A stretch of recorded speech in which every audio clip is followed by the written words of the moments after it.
खबर मुरादाबाद से। मुरादाबाद में तेंदुओं का आतंक, महिला की मौत के बाद किसान पर भी हमला। तेंदुओं के डर से ग्रामीणों में दहशत, खेतों में जाने से लोग घबरा रहे हैं। डीएम डॉक्टर राजेंद्र पेसिया ने अधिकारियों संघ की समीक्षा बैठक। तेंदुओं को पकड़ने के लिए पूरे जनपद में 13 पिंजरे लगाए गए। वन विभाग का अभियान तेज, प्रशासन ने लोगों से सतर्क रहने की अपील की। बलिया गाँव में तेंदुओं की दस्तक, ग्रामीणों में दहशत। बलिया गाँव में 2 तेंदुओं का रेस्क्यू ऑपरेशन अभी जारी है। इसी बीच करीब 2 किलोमीटर दूरी एक और गांव में एक और तेंदुआ दिखाई देने का दावा किया गया है। ग्रामीणों ने तेंदुओं का वीडियो बनाकर सोशल मीडिया पर किया वायरल। वन विभाग और स्थानीय प्रशासन सतर्क है। इलाके के लोगों में दहशत का माहौल बना हुआ है।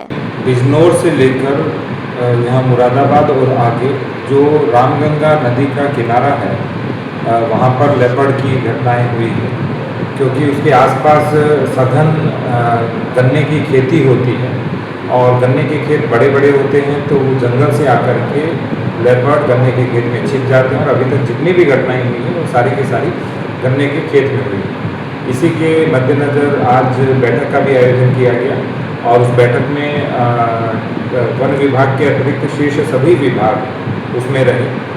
पहला हमारे पास अभी कुल 13 केज हैं जो लगाए गए हैं, तो 20 और केज हम ले रहे हैं क्षेत्र पंचायत के माध्यम से और नगर निकायों के माध्यम से, ताकि जहां पर इस तरह की स्थिति है तो वन विभाग अपने विशेषज्ञता के आधार पर उन सभी लेपर्ड को पकड़ सके और फिर उनको रिहेबिलिटेट कर सके। इसके साथ साथ आज बंदरों के ऊपर भी बैठक हुई, जिसमें डिस्ट्रिक्ट बंदर जो टास्क फोर्स है, मंकी टास्क फोर्स है, उसका गठन किया गया है और उसमें आम लोग भी रहेंगे और विभिन्न जो NGOs के प्रतिनिधि भी रहेंगे, WWF के लोग भी रहेंगे और इसमें गौरी मोलेखी जी हैं जो पीपल फॉर एनिमल की है सदस्य हैं NGO की, तो वो भी उसमें रहेंगी। उन्होंने कई सुझाव दिए और उसमें आयुक्त महोदय का भी एक सुझाव आया कि जो रामगंगा जी के किनारे जो रेत का क्षेत्र है जो खाली पड़ा है, वहाँ जंगल विकसित किए जाए। एक दिल्ली म्यूनसिपल अथॉरिटी ने बहुत ही कॉरपोरेशन ने बहुत अच्छा काम किया है। उसमें असोला घाटी वाइल्ड लाइफ सेंचुरी का निर्माण किया, जिसमें 16,000 से अधिक बंदर हैं। एक तो उन्होंने उस क्षेत्र को विभिन्न प्रकार के वन और फलों वाले पेड़ लगा करके विकसित किया है, वहाँ बहुत सारे प्लेटफॉर्म लगाए हैं और उस स्थान के ऊपर बहुत सारे सब्जी और फल इत्यादि NGOs के द्वारा और स्थानीय कॉरपोरेशन के द्वारा वहाँ रखे जाते हैं, जिसके कारण बंदरों की समस्या का एक बड़े स्तर पर समाधान हुआ।